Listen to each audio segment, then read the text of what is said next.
हाँ क्या यार रंगीन।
अस्सलाम वालेकुम।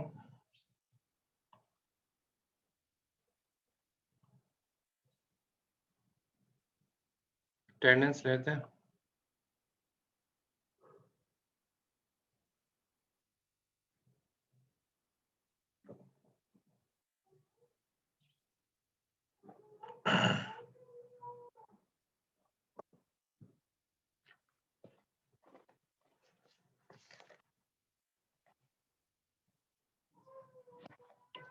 अच्छा जी, मोहम्मद अम्मार। मोहम्मद अम्मार है। मोहम्मद अम्मार।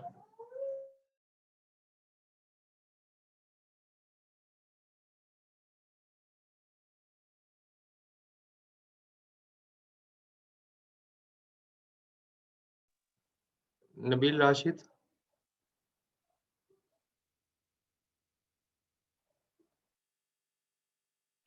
ठीक है, नबील राशिद प्रेजेंट है। और मोहम्मद अम्मार नहीं है।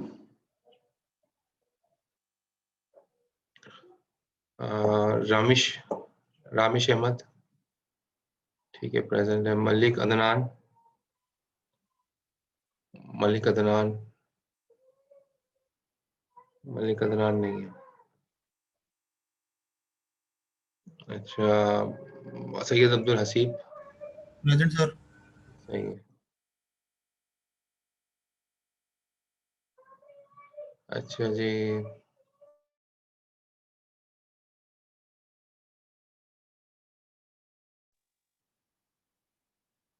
मोहम्मद सुलेमान खान। मोहम्मद सुलेमान खान।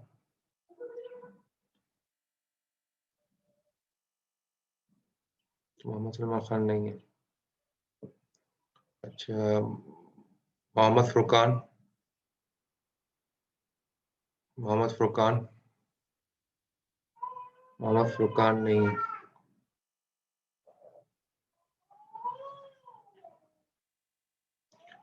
अच्छा, मोहम्मद मुबश्शिर इकबाल।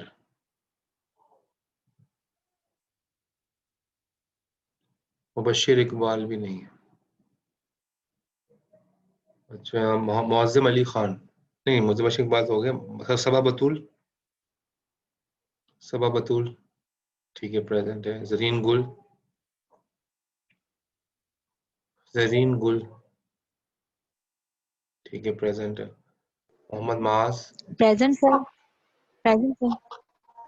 जरीन गुल, ठीक है। मोहम्मद माज, प्रेजेंट सर। ठीक है। मौज़म अली खान, मौज़म अली खान, मौज़म अली खान नहीं है।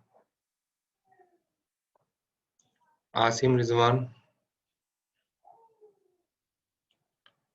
जब मौज़म अली खान नहीं है। मोहम्मद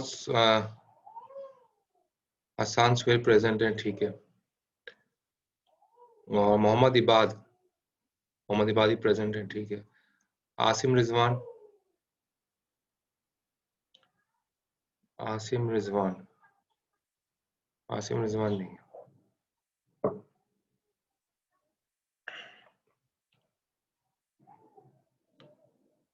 मोहम्मद शाहजेब जाफरी प्रेजेंट, उन्होंने लिख दिया, ठीक है। सैयद हमाद हुसैन, ठीक है, प्रेजेंट है। Mohammad Bilal 10559, Mohammad Bilal, present sir.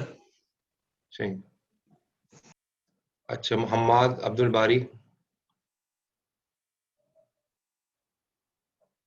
फुरकान आ गए। फुरकान प्रेजेंट, अपने आप को मार्क कर दें यहाँ, लिख दें चैट में।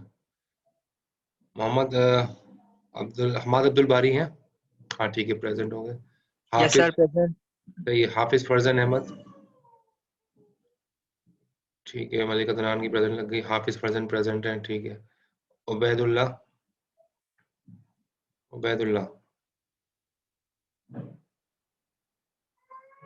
उबैदुल्लाह नहीं है। और वजिया मुहिद्दीन, ठीक है, प्रेजेंट है वजिया मुहिद्दीन।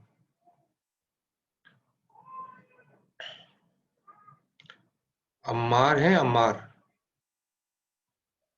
अम्मार मेरे ख्याल में नहीं है, सही। अम्मार दोनों सर सेशन, वो आसिम आसिम की लाइट गई हुई है सर, आसिम रिजवान की। आसिम रिजवान भी दोनों सेशन में नहीं थे। अम्मार भी दोनों सेशन में नहीं है। सुलेमान खान भी दोनों सेशन में नहीं है। बशीर इकबाल भी नहीं है दोनों। सही। मौज़म अली खान भी दोनों सेशन में नहीं है।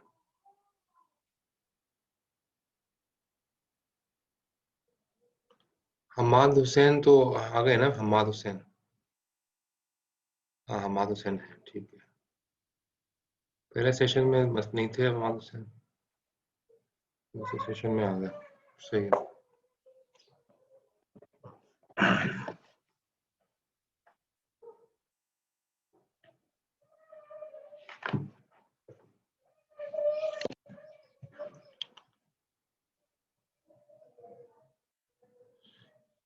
आगल आरोज की प्रेजेंट लग गई और हमजा की प्रेजेंट लग गई, ठीक है।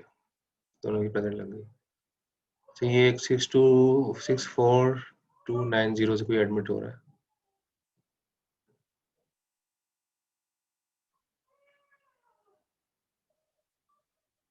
जी, ये कौन है 64290?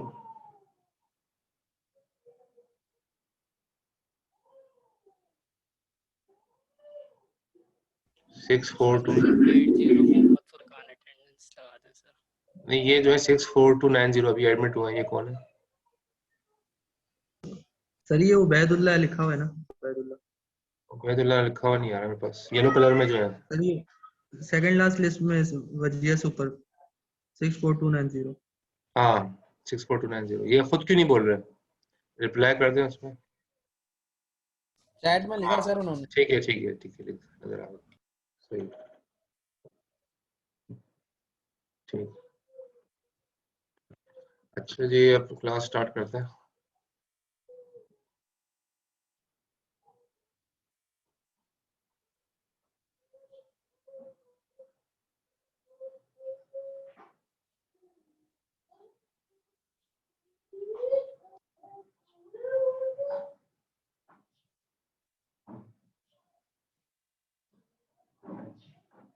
मोहम्मद फुरकान की अटेंडेंस लगा दी मैंने।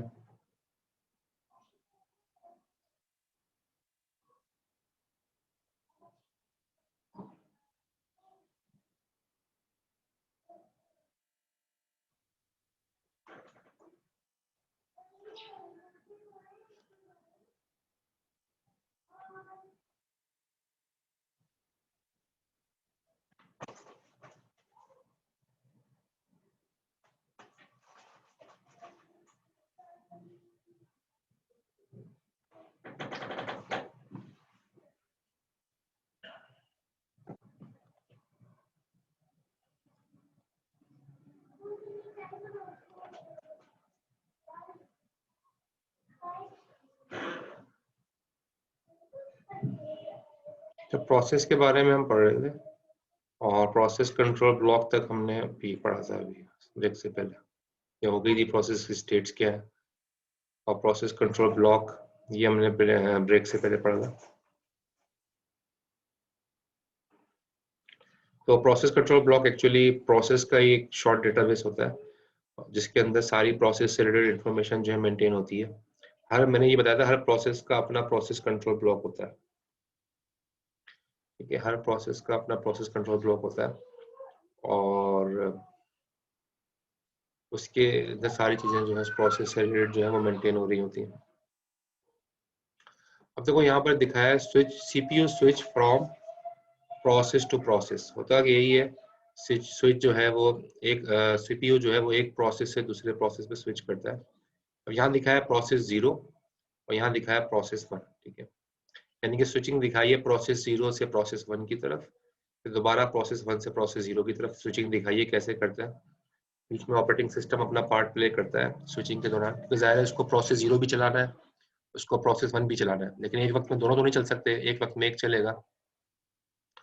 तो प्रोसेस 0 चलेगा शुरू में। ठीक है, तो यहाँ पर दिखाया है कि प्रोसेस 0 एग्जीक्यूट हो रहा है, एग्जीक्यूटिंग, ये प्रोसेस 0 एग्जीक्यूट हो रहा है और चलते चलते इस प्रोसेस 0 को जो है रोक दिया गया। यहाँ पर दिखा रहा है इस लाइन से कि प्रोसेस 0 रुक गया। ठीक है, अब की रुकने की वजह क्या हो सकती है, इंटरप्ट भी हो सकता है या कोई सिस्टम कॉल हो सकता है, इसी वजह से जो है इस प्रोसेस को रोक दिया गया।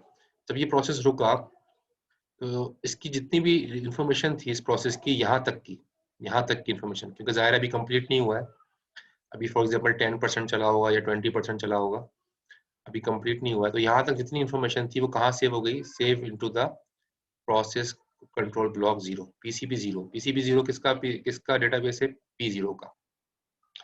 यानी कि प्रोसेस 0 की जो इंफॉर्मेशन है वो सारी उसकी पीसीबी 0 के अंदर सेव कर दी गई जब उसको रोक दिया गया, उसके चलने को रोक दिया गया इंटरप्ट की वजह से या सिस्टम कॉल की वजह से। तो इसकी इंफॉर्मेशन, अभी तक की इंफॉर्मेशन, यहाँ तक की जो इंफॉर्मेशन थी वो सेव हो गई पीसीबी 0 में। ठीक है, फिर उसने क्या किया कि इसने रिलोड किया। क्या रिलोड किया, पीसीबी 1 क्या है, प्रोसेस कंट्रोल ब्लॉक 1। ये किसका है, ये P1 का है। इसने लोड किया और इस देखो यहाँ पर दिखा रहा है आइडल का मतलब क्या है कि जब वो पीसीबी 0 को सेव कर रहा था और पीसीबी 1 को अभी तक उसने लोड नहीं किया, उस वक्त तक ये फारिग बैठा हुआ था सीपीयू। ठीक है, आइडल था। लेकिन जब उसने पीसीबी 1 को लोड किया अपने पास तो प्रोसेस 1 लोड हो गया, तो P1 लोड हो गया। ठीक है, पीसीबी 1 लोड होने का मतलब है P1 लोड हो गया, प्रोसेस 1 चलेगा।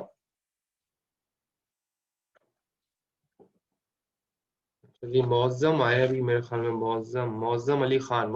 आप पहले सेशन में भी नहीं थे और दूसरे सेशन में भी आपने बहुत लेट ज्वाइन किया। Maujam Ali Khan, sir present.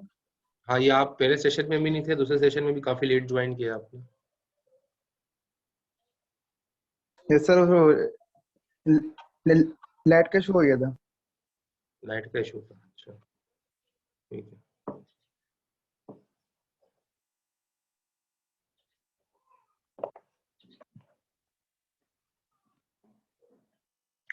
अच्छा, हम आगे चल रहे हैं। ये अब क्या हो रहा है, ये आइडल था प्रोसेस। ठीक है, फिर P1 प्रोसेस 1 इनिशिएट होगा और P1 जब इनिशिएट कैसे होगा, पीसीबी 1 को लोड कर लेगा। पीसीबी 1 को लोड किया, अब यहाँ एग्जीक्यूटिंग, ये ब्लू लाइन में दिखा रहा है एग्जीक्यूटिंग। ये क्या एग्जीक्यूट हो रहा है, ये P1 एग्जीक्यूट हो रहा है, क्योंकि पीसीबी 1 प्रोसेस कंट्रोल ब्लॉक जो कि P1 का है वो एग्जीक्यूट अभी हो रहा है, पीसीबी 1 उसको चला रहा है। ठीक है, पीसीबी 1 लोड हो गया, अब ये P1 चल रहा है। फिर P1 चलते चलते इस जगह पे जाके P1 को रोक दिया गया। अब ये कुछ 10% 20% चला होगा, लेकिन इसको रोक दिया गया। क्यों रोक दिया गया, कोई इंटरप्ट आ गया था या सिस्टम कॉल आ गया था, इसकी वजह से इसको रोक दिया गया। ठीक है, लेकिन जब रोका गया तो उसकी सारी इंफॉर्मेशन, यहाँ तक की जो जितनी इंफॉर्मेशन है उसको सेव कर दिया गया इसमें, पीसीबी 1 में, क्योंकि P1 चल रहा था तो पीसीबी 1 में सारी इंफॉर्मेशन इसकी सेव हो गई। और फिर उसके बाद लोड किया गया, लोड किया गया पीसीबी 0 किसका प्रोसेस कंट्रोल ब्लॉक है, P0 का। उसको दोबारा लोड किया गया। तो ये अब जाहिर है यहाँ तक जो ये चला था इसकी इंफॉर्मेशन, यहाँ पर सेव थी, तो ये दोबारा से वहीं से स्टार्ट होगा जहाँ से इसने छोड़ा था, उससे आगे से ये स्टार्ट होगा, प्रोसेस चलना शुरू हो जाएगा, P0 दोबारा चलना शुरू हो जाएगा। देखिए जब PCB1 को उसने सेव किया था और PCB0 को लोड नहीं किया था, उसका लोड करने के दरमियान का जो वक्त है वो आइडल था, खाली फारिग बैठा था ये। तो यानी कि थोड़ा आइडल का मतलब है थोड़े से कुछ मिली सेकेंड्स होते हैं जिसमें ये वेट कर रहा होता है, ठीक है। तो ये आपको एक्चुअल में स्विच दिखाया है कि किस तरह से CPU एक प्रोसेस से दूसरे प्रोसेस में स्विच करता है। क्योंकि एक प्रोसेस चल रहा होगा, फॉर एग्जांपल P0 चल रहा होगा, P0 चलते चलते रुका, अब 10% चला, ठीक है, 10% चला था, अब 10% के बाद फिर P2 चलना, P1 चलना शुरू हो गया, वो 10% चला, ठीक है, P1। फिर दोबारा P0 की जब बारी आएगी तो वो 11 से स्टार्ट होगा, 10 से नहीं 11 से स्टार्ट होगा। और इस बात को इंश्योर कौन करेगा? उसका प्रोसेस कंट्रोल ब्लॉक, क्योंकि उसके अंदर उसकी सारी इंफॉर्मेशन महफूज है। तो PCB0 के अंदर P0 की सारी इंफॉर्मेशन महफूज है, तो जितना चल चुका था उससे आगे बढ़ेगा। तो ये 2 प्रोसेस का दिखाया, 10 process, 15 process, 20 process, 25 process, 100 process. ये ऑपरेटिंग सिस्टम के अंदर बैकग्राउंड में बहुत सारे प्रोसेस चल रहे होते हैं, आपने देखा होगा। टास्क मैनेजर में अल्टर कंट्रोल डिलीट करेंगे तो आपको दिखाएगा, है ना।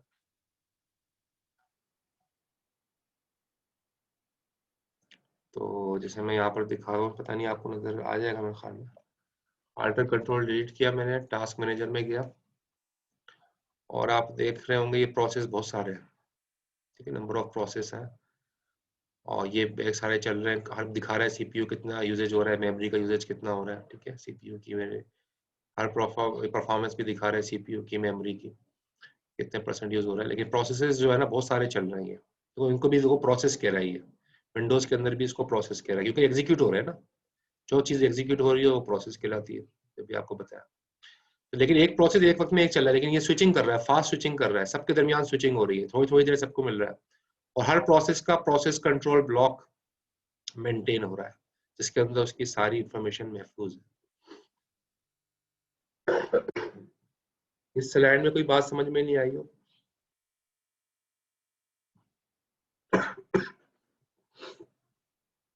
सब चीजें क्लियर है? कोई क्वेश्चन?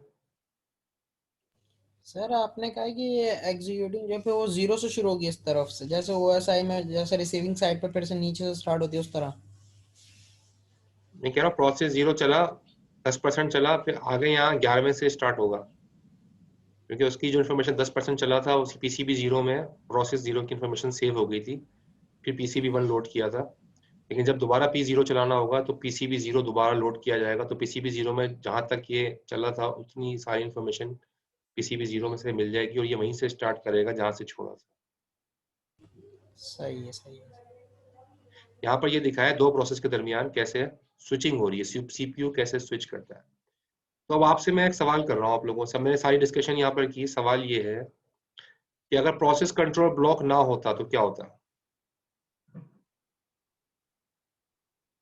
अगर ये PCB चलते रहते सारे प्रोसेस चलते रहते एक साथ ही, और नहीं, पीछे हमें एक वक्त में तो CPU एक प्रोसेस चलाएगा ना, P0 को चलाएगा, फिर P1 को चलाएगा, फिर थोड़ी देर बाद फिर P0 को सर चलाएगा। लैपटॉप हैंग हो जाएगा ना सर। तो लैपटॉप हैंग हो जाएगा क्योंकि वो ब्लॉक ही नहीं कर रहा होगा, एक साथ इतने सारे प्रोसेस चल जाएंगे फिर। नहीं, टेक्निकल जवाब नहीं आया। डिस्टरबेंस हो जाती है, सुहेल कह रहे हैं। डिस्टरबेंस कैसी होगी? प्रोसेस कंट्रोल ब्लॉक नहीं है, P0 को रोका गया, P1 को चलाया गया, क्या नुकसान होगा? PCB0 नहीं है, ये नहीं है, ना PCB1 है।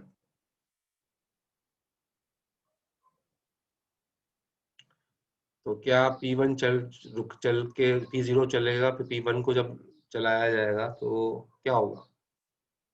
वो पुराना वाला प्रोसेस रुका ही नहीं होगा। हाँ, पुराने वाले प्रोसेस की कोई भी इंफॉर्मेशन सेव नहीं होगी। तो जब वो P1 को चलाएगा, दोबारा P0 पे आएगा तो ये शुरू से चलाएगा फिर, क्योंकि उसकी इंफॉर्मेशन है ही नहीं। इसकी इंफॉर्मेशन PCB, मैंने बताया PCB है ही नहीं, तो PCB नहीं है तो इसकी इंफॉर्मेशन ही सेव नहीं होगी। जब सेव नहीं होगी तो ये जब दोबारा चलाएगा P1 को, P0 को, तो शुरू से चलाएगा। हालांकि ये 20% चल गया होगा, लेकिन फिर दोबारा शुरू से चलाएगा, क्योंकि इसकी सारी इंफॉर्मेशन लॉस हो गई, क्योंकि प्रोसेस कंट्रोल ब्लॉक नहीं था। ये समझ में आई वाली बात?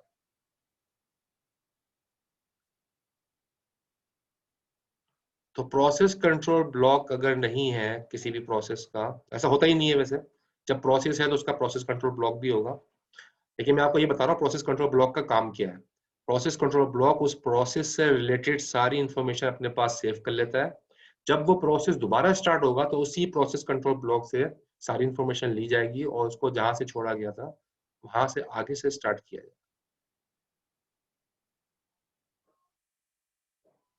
क्लियर? जी सर। तो उसको कहते हैं कॉन्टेक्स्ट स्विचिंग, टेक्निकल टर्म है, अभी यहाँ लिखा हुआ नहीं है लेकिन आगे आएगा लफ्ज कॉन्टेक्स्ट स्विचिंग। कॉन्टेक्स्ट स्विच का मतलब क्या है? कॉन्टेक्स्ट ई है, ठीक है, कॉन्टेक्स्ट स्विचिंग। कॉन्टेक्स्ट स्विचिंग का मतलब क्या है कि एक प्रोसेस को रोका गया, उसका प्रोसेस कंट्रोल ब्लॉक सेव किया, दूसरे का प्रोसेस कंट्रोल ब्लॉक को रिलोड किया और दूसरा प्रोसेस चलाया गया। तो ये कॉन्टेक्स्ट स्विच हो रहा है, एक प्रोसेस कंट्रोल ब्लॉक से दूसरे प्रोसेस कंट्रोल ब्लॉक में जब हम चले जाते हैं तो उसको कहते हैं कॉन्टेक्स्ट स्विचिंग। एक प्रोसेस से दूसरा प्रोसेस स्विच कर रहा है, तो प्रोसेस कंट्रोल ब्लॉक के जाहिर है प्रोसेस कंट्रोल ब्लॉक को सेव और रिलोड करवाया जाएगा दूसरे को, तो उसी से कॉन्टेक्स्ट स्विचिंग होगी। तो कॉन्टेक्स्ट स्विचिंग समझ में आ गई? What is context switching? एक प्रोसेस को सेव कराया गया पीसीबी में, दूसरे प्रोसेस को लोड करवा लिया गया, इसको कहते हैं कॉन्टेक्स्ट स्विचिंग।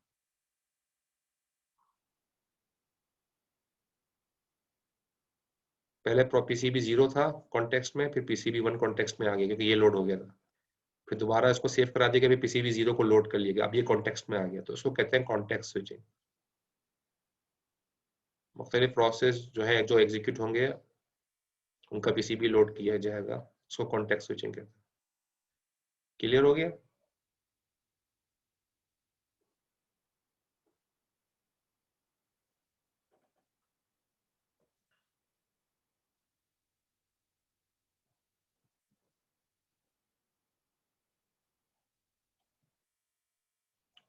अच्छा जी, थ्रेड्स क्या है? So for the process is a single thread होता है, और प्रोसेस के अंदर एक थ्रेड भी हो सकता है, मल्टीपल थ्रेडेड भी हो सकता है। ये प्रोसेस सिंगल थ्रेडेड प्रोसेस भी होता है, मल्टीपल थ्रेडेड प्रोसेस भी होता है। तो अच्छा, ये मुबशिर ने अभी लॉगिन किया है, मुबशिर भी मुबशिर इकबाल, मुबशिर आप पहले सेशन में भी नहीं थे, दूसरा सेशन भी आपने बहुत लेट ज्वाइन किया है, 2:45 बजे।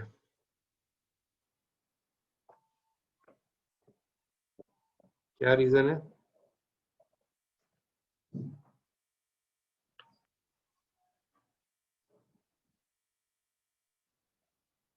लाइट डे थी? अच्छा, लाइट का मैं एक्सक्यूज इसलिए कबूल कर रहा हूँ आज क्योंकि आज मसला है लाइट का, कल से 2 दिन से मसला चल रहा है, हमारे यहाँ भी 2 दिन से लाइट नहीं थी, तो इसलिए आज जिन लोगों ने लाइट का कहा है तो ये जेन्युइन रीजन लग रहा है मुझे, क्योंकि ये काफी इलाकों में कराची में लाइट का मसला चल रहा है 2 दिन से। तो सही है। अच्छा जी, आगे चलते हैं। नमाज अभी खत्म हुई, लेकिन नमाज का टाइम मैंने आपको बताया ना 2:15 बजे हमारा शुरू हो जाएगा। आप ऐसी जगह नमाज पढ़ें ना 2:15 बजे, क्योंकि कीट में जो हमारा ब्रेक होता है वो यही होता है, 1 बजे से लेकर 2:15 बजे तक ऑफिशियल ब्रेक यही होता है जुम्मे के दिन। तो हम यही ले रहे हैं, ऑनलाइन क्लास में भी इसी टाइम पे ब्रेक ले रहे हैं, और ज़्यादातर जुम्मा 1:30 बजे ही होता है सब जगहों पे, तो आप भी ऐसा देखेंगे 1:30 बजे तक आप फारिग हो, 2:15 बजे तक फारिग हो जाए आप, 2:15 बजे क्लास स्टार्ट हो जाएगी हमारी। अच्छा जी, सिंगल थ्रेड ऑफ एग्जीक्यूशन तो होता है कि अब हम प्रोसेस की बात कर रहे थे, प्रोसेस के अंदर एक एग्जीक्यूशन का एक थ्रेड भी होता है, सिंगल, उसको कहते हैं सिंगल थ्रेडेड प्रोसेस। ऐसा भी हो सकता है कि मल्टीपल थ्रेड चल रहे हो, एक प्रोसेस के मल्टीपल थ्रेड चल रहे हो, उसको कहते हैं मल्टी थ्रेडेड प्रोसेस। ठीक है, सिंगल थ्रेडेड भी होता है, मल्टी थ्रेडेड भी होता है। मल्टी थ्रेडेड का मतलब क्या? मल्टीपल प्रोग्राम चल रहा है, एक प्रोसेस जो है मल्टीपल प्रोग्राम को चला रहा है, और उसको जो है ना वो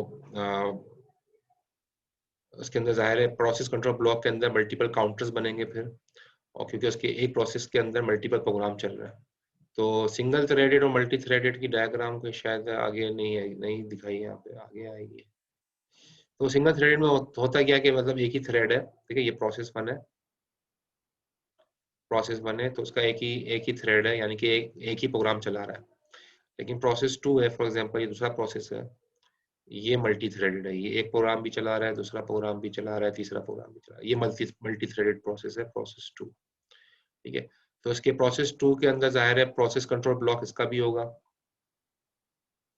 जो कि P1 की इंफॉर्मेशन को सेव करेगा, हम इसको कहेंगे प्रोसेस कंट्रोल ब्लॉक 1, और P2 की जो इंफॉर्मेशन सेव करेगा हम इसको कहेंगे प्रोसेस कंट्रोल ब्लॉक 2। देखिए PCB2 के जो है ना मल्टीपल काउंटर्स होंगे, क्योंकि मल्टी थ्रेडेड है ना, तो यहाँ पर लिखा है काउंटर्स जो होंगे PCB के, ये मल्टीपल प्रोग्राम की वजह से मल्टीपल काउंटर्स होंगे। तो PCB2 के अंदर है तो एक ही प्रोसेस कंट्रोल ब्लॉक, लेकिन वो दिखेगा ये काउंटर 1 इसके लिए चलाएगा, काउंटर 2 इसके लिए चलाएगा, काउंटर 3 इसके लिए चलाएगा, ठीक है, ये काउंटर 3 होगा। तो मल्टीपल काउंटर्स चलेंगे ताकि वो मल्टीपल प्रोग्राम जो है जो P2 के रिलेटेड है वो चल सके। इसकी एग्जांपल मैं आपको बताऊं, जैसे फॉर एग्जांपल आपने अगर जो है क्रोम खोला है, ठीक है ना, गूगल क्रोम, तो गूगल क्रोम के अंदर आप मल्टीपल वेबसाइट्स खोल सकते हो मुख्तलिफ टैब्स के अंदर। लेकिन गूगल क्रोम तो एक प्रोसेस है, लेकिन उसके अंदर मल्टीपल टैब्स के अंदर मल्टीपल वेबसाइट्स जो है वो ओपन है, तो एक ही प्रोसेस है, लेकिन उसके अंदर अगर आप क्रोम को बंद करोगे तो ये सारे जो उसके अंदर प्रोसेस चल रहे हैं वो सब किल हो जाएंगे, क्योंकि क्रोम आपने बंद कर दिया। तो वो एक्चुअली P2 प्रोसेस का ही पार्ट है, लेकिन वो हम कहेंगे कि P2 एक मल्टी थ्रेडेड प्रोसेस है, क्योंकि उसके अंदर मल्टीपल प्रोग्राम चल रहा है। दूसरी जानिब से अगर एक ही प्रोग्राम चल रहा था, कैलकुलेटर आपने खोला था, आपने कैलकुलेटर का जो है एक ही प्रोग्राम चल रहा है, जब आपने उसको बंद किया तो कैलकुलेटर बंद हो गया, तो एक ही थ्रेड इसके अंदर ही चल रहा था। तो क्लियर हो गया मल्टी थ्रेडेड प्रोसेस और सिंगल थ्रेडेड प्रोसेस।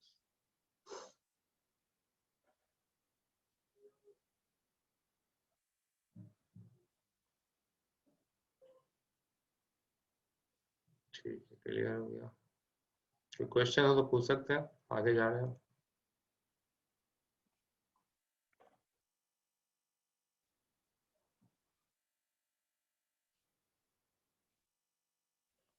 ठीक है, क्लियर है।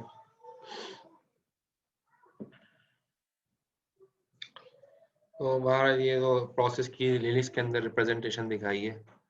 तो अभी इस वक्त ये ये पिछला प्रोसेस जो है वो छोड़ा गया, उसका प्रोसेस कंट्रोल ब्लॉक, अभी ये प्रोसेस चल रहा है, लिखा है करंटली एग्जीक्यूट, और इसके बाद अगला प्रोसेस ये चलेगा। तो इस तरह से वो इसके अंदर लिनक्स के अंदर पेरेंट प्रोसेस चाइल्ड प्रोसेस का ये कॉन्सेप्ट है। तो बहरहाल ये उसका थोड़ा सा व्यू दिखाया गया ताकि ये समझाने के लिए कि वाकई में प्रोसेस चल रहे होते हैं बैकग्राउंड। ठीक है, अच्छा फिर इसके बाद अब आते हैं प्रोसेस स्केजुलिंग। ठीक है, ये बहुत इंपॉर्टेंट टॉपिक है, यानी ये प्रोसेस को जो है हमने स्केजुअल भी करना है। इससे फायदा क्या होता है, मैक्सिमाइज सीपीयू यूज, सीपीयू को हम ज्यादा, अभी आपने देखा था सीपीयू फारिग बैठा हुआ था ना, जैसे यहाँ पर दिखाता हूँ डायग्राम में, देखो ये जब पीसीबी 0 रन हो रहा था, 0 रन हुआ, जब इसको पीसीबी 1 लोड करना था तो पीसीबी 0 से पीसीबी 1 लोड करने के दरमियान ये खाली बैठा था, आइडल। ये बार बार आइडल लिखा, आइडल का मतलब क्या है कि वो फारिग बैठा था, जब उसने एक को सेव किया दूसरे को लोड किया, उसके दरमियान का जो टाइम था वो फारिग बैठा था। तो हम क्या कह रहे हैं, हम ये चाह रहे हैं कि मैक्सिमाइज सीपीयू को यूज करें, सीपीयू जो है ना फारिग ना बैठे, वो हर उसको कुछ भी मिली सेकेंड भी मिले ना उसमें कुछ काम करें, ठीक है। तो उसके लिए हमें प्रोसेस स्केजुलिंग करनी होगी कि सीपीयू को as much as possible busy रखा जाए। तो quickly switch processes on to the CPU for time sharing. तो होता यही है कि सीपीयू जो है वो क्विकली स्विच करता है एक प्रोसेस से दूसरे प्रोसेस पे, अगर पहले से बता दिया जाए, पहले से प्रोसेस की स्केजुलिंग कर दी जाए कि कौन सा प्रोसेस कब चलेगा, तो फिर वेटिंग का टाइम उसका जो है मिनिमाइज हो जाता है, वो वेट नहीं करता, ठीक है, वो डिसीजन पहले से लिया हुआ होता है कि कौन सा प्रोसेस अब चलने वाला है। लेकिन उसके लिए प्रोसेस की स्केजुलिंग जरूरी है। Process scheduler selects among available process for next execution on CPU. तो प्रोसेस स्केजुलर एक कंपोनेंट है सीपीयू का, वो करता क्या है कि वो एक्चुअली स्केड्यूल करता है कि अब अगला चलने वाला प्रोसेस कौन सा होगा, वो डिसाइड कौन करता है, process scheduler, which process will execute next. ठीक है, तो अगला नेक्स्ट चलने वाला जो प्रोसेस है वो कौन सा होगा, सीपीयू किसको चलाएगा, ये रिस्पॉन्सिबिलिटी प्रोसेस स्केड्यूलर की है। ये ऑपरेटिंग सिस्टम का एक इंपॉर्टेंट कंपोनेंट होता है प्रोसेस स्केड्यूलर, जो कि प्रोसेस को स्केड्यूल करता है कि कौन सा प्रोसेस कब चलेगा। तो मेंटेन स्केड्यूलिंग क्यू, तो स्केड्यूलर करता है क्या है, प्रोसेस स्केड्यूलर मुख्तलिफ क्यूज बनाता है। मुख्तलिफ स्केजुलिंग क्यूज बनाता है। और ये क्यूज यहाँ पर नीचे लिखी हैं, जॉब क्यू, रेडी क्यू और डिवाइस क्यू। ये 3 तरह की क्यूज यहाँ पर लिखी हैं। जॉब क्यू क्या क्या कह रहा है? Set of all process in the system, जितने भी सिस्टम में प्रोसेस हैं वो जॉब क्यू के अंदर होंगे। रेडी क्यू में क्या कह रहा है? Set of all process residing in main memory, जो रैम के अंदर जो प्रोसेस हैं जो अभी चलने के लिए तैयार है, ready and waiting to execute, यानी कि चलने के लिए तैयार है, वेट करने कब उनको चलाया जाए, रैम में मौजूद है। तो ऐसी प्रोसेस की क्यू को हम कहते हैं रेडी क्यू। और तीसरी है डिवाइस क्यू। डिवाइस क्यू क्या है? Set of processes waiting for an IO device, जो आईओ का वेट कर रहे हैं, कोई कीबोर्ड से की प्रेस कर दे, माउस से क्लिक कर दे तो चलेंगे, ऐसे प्रोसेस को कहते हैं डिवाइस क्यू। ऐसे प्रोसेस की भी क्यू बना ली जाती है। तो 3 तरह की क्यूज मेंटेन होती हैं, job queue, ready queue and device queue. और these are the scheduling queues. और यानी कि अगर उसको मैं डायग्राम से आपको समझाऊं तो ये, अगर फॉर एग्जांपल ये रैम है,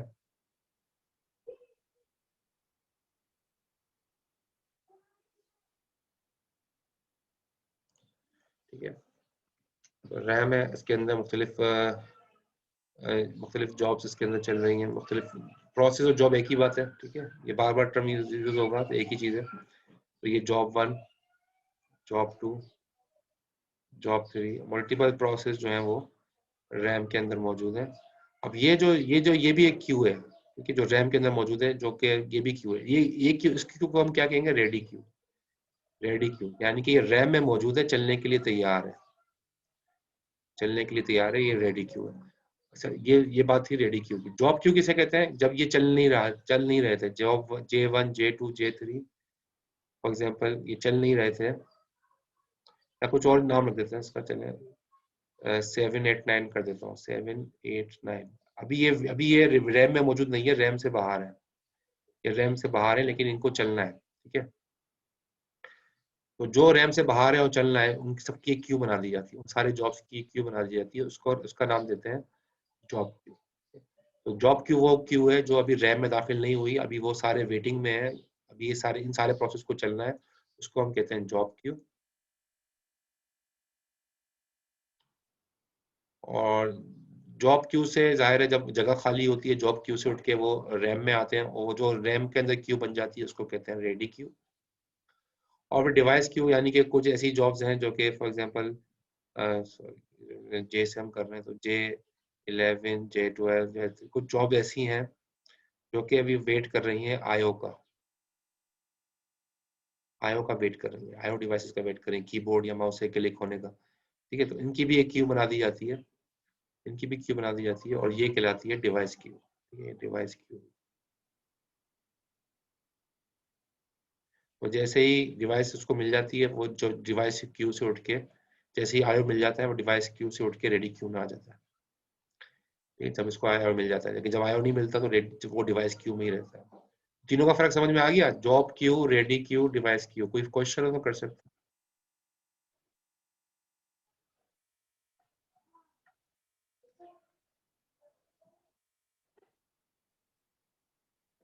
हैं। Any question? तीनों क्यूज क्लियर है? ठीक है, क्लियर। तो प्रोसेस स्केजुलिंग होती है, और प्रोसेस स्केजुलर क्यूज मेंटेन करता है, job queue, ready Q, device Q. तो आगे जाके मैं कहूंगा कि रेडी क्यू में ये था, तो रेडी क्यू का मतलब है, समझ जाना, रैम जो रैम में मौजूद है और चलने के लिए तैयार है, ठीक है, वो रेडी क्यू है।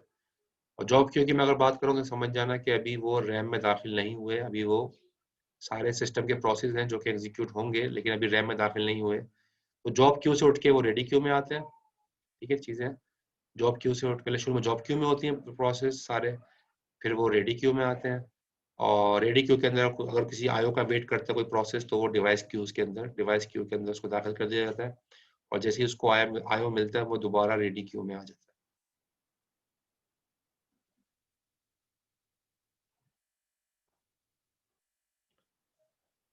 तो यहाँ पर दिखाया गया, क्योंकि देखो इसके अंदर आपने डेटा स्ट्रक्चर तो पढ़ी है, उसके अंदर आपने पढ़ा होगा एक डेटा स्ट्रक्चर लिंक लिस्ट, है ना। तो जितनी क्यूज है ना, ready queue, device Q, job queue, वो सारी की सारी जो क्यूज मेंटेन होती हैं, वो लिंक लिस्ट डेटा स्ट्रक्चर के अंदर मेंटेन होती है। ऑपरेटिंग सिस्टम उनको लिंक लिस्ट डेटा स्ट्रक्चर के अंदर जो है वो इसको मेंटेन करता है, उन क्यूज को। तो यहाँ पर दिखा रहा है रेडी क्यू, रेडी क्यू का हेड, क्यू का आपको सॉरी आपको लिंक लिस्ट का पता है, लिंक लिस्ट का हेड होता है और एक टेल होती है। स्टार्टिंग जो है वो कौन सा प्रोसेस कंट्रोल ब्लॉक है? 7। और टेल में दिखा रहा है ये प्रोसेस कंट्रोल ब्लॉक 2, ये टेल है, ठीक है। तो ये दिखा ये रहा है कि ये क्यू बन गई है, ये सारी क्यू बन गई, बीच में जा रहे हैं पॉइंटर्स के जरिए दूसरे एक प्रोसेस कंट्रोल ब्लॉक दूसरे प्रोसेस कंट्रोल ब्लॉक को जो है वो इंडिकेट करेगा। तो ये पूरी क्यू बन गई, तो ये रेडी क्यू की क्यू बनी हुई है। इस तरह से मैग्नेटिक टेप ये डिवाइस है, मैग्नेटिक टेप डिवाइस है, डिस्क एक डिवाइस, हार्ड डिस्क वगैरह, टर्मिनल ये डिवाइस है। ये सारी कौन सी क्यूज हैं? ये डिवाइस क्यूज है जो कि आईओ के लिए वेट कर रही होती हैं, जो जॉब्स, तो उनके लिए डिवाइस क्यूज मेंटेन हो रही होती है। डब्ल्यू लिंक भी हो सकता है इसमें, हाँ डब्ल्यू लिंक लिस्ट वैसे मेंटेन होती है, लिंक लिस्ट जो मेंटेन होती है डब्ल्यू लिंक लिस्ट मेंटेन होती है, फॉरवर्ड और बैकवर्ड दोनों जगह मूव कर सकता है। अच्छा जी, तो ये प्रोसेस कंट्रोल ब्लॉक के ये सिर्फ आइडिया देने के लिए आप लोगों को कि सारी लिंक लिस्ट जो मेंटेन यानी कि जो क्यूज बन रही होती हैं वो लिंक लिस्ट के through, device Q, ready Q, job की जो भी बन रहा होता है वो लिंक लिस्ट के थ्रू मेंटेन हो रहा होता है। और यहाँ पर ये देखिए प्रोसेस की स्केजुलिंग की रिप्रेजेंटेशन दिखाई गई है इस स्लाइड में। तो ये रेडी क्यू है, ठीक है। रेडी क्यू का मतलब क्या है? अभी चलने के लिए सब तैयार है, प्रोसेस जो रैम में मौजूद है चलने के लिए तैयार है, वो सब रेडी क्यू में मौजूद है। अब रेडी क्यू से सीपीयू ने उनको चलाया और चलाने के बाद हो सकता है उसको खत्म भी कर ले, ठीक है। तो अगर वो खत्म हो गई, टर्मिनेट हो गई, तो वो ओके हो जाएगा। लेकिन हो सकता है सीपीयू चला रहा हो, चलाते चलाते कोई आईओ की रिक्वेस्ट आ गई, तो आईओ की रिक्वेस्ट आ गई तो उसने आईओ क्यू में डाल दिया, यानी कि डिवाइस क्यू में, ठीक है, क्योंकि आईओ की रिक्वेस्ट आ गई। तो उसके बाद डिवाइस क्यू में आ गया, जब तक उसको आईओ नहीं मिलता तब तक वेट करता रहेगा, जैसे ही आईओ मिलेगा दोबारा से अगेन वो कहाँ आ जाएगा? रेडी क्यू, दोबारा से वो अगेन रेडी क्यू में आ जाएगा, ठीक है। तो एक तो सिनेरियो ये भी हो सकता है, एक सिनेरियो ये हो सकता है कि टाइम स्लाइस एक्सपायर्ड हो जाए, यानी कि मल्टीपल प्रोसेस थे, मल्टीपल जॉब्स थी, जॉब 1, जॉब 2, जॉब 3, जॉब 4, ठीक है। अब हर एक को 2-2 मिली सेकेंड चला रहा था वो, ठीक है। तो इसको कह रहे हैं टाइम स्लाइस। मैं पिछली क्लास में बता चुका हूँ टाइम स्लाइस क्या होता है। तो थोड़ा 2 मिली सेकेंड इसको चलाया, फिर इसका टाइम खत्म होगा, इसको चलाएगा 2 मिली सेकेंड, फिर 2 मिली सेकेंड इसको चलाएगा, जब सारे खत्म हो जाएंगे दोबारा पहले पे 2 आएगा, दोबारा 2 मिली सेकेंड इसको चलाएगा, फिर 2 मिली सेकेंड इसको चलाएगा, फिर 2 मिली सेकेंड। तो होता यही है कि थोड़ा थोड़ा टाइम सबको देता है ताकि सारे प्रोसेस चल सके, इसको कहते हैं टाइम स्लाइसिंग, ठीक है। तो पहले का टाइम स्लाइस अगर एक्सपायर होगा तो दूसरे को चलाएगा, तो दूसरे को चलाने के लिए जब पहले का टाइम स्लाइस एक्सपायर होगा तो उसको दोबारा से सीपीयू से रोक के उसको दोबारा से इसका टाइम स्लाइस एक्सपायर हो जाएगा तो दोबारा उसको कहाँ भेजेगा? दोबारा उसको रेडी क्यू में भेज देगा कि अब तुम दोबारा से रेडी क्यू में चले जाओ, दोबारा तुम्हें जब तुम्हारी टर्न आएगी तब तुम्हें चलाया जाए। या फिर यहाँ पर दिखाया गया है 4 का चाइल्ड। अच्छा 1 मिनट से कम दिखा रहा है मुझे, ये डिस्कनेक्ट हो जाएगा कनेक्शन, फिर मैं कनेक्ट करता हूँ दोबारा, यहीं से स्टार्ट करते हैं, इसी स्लाइड से ही चलेगा।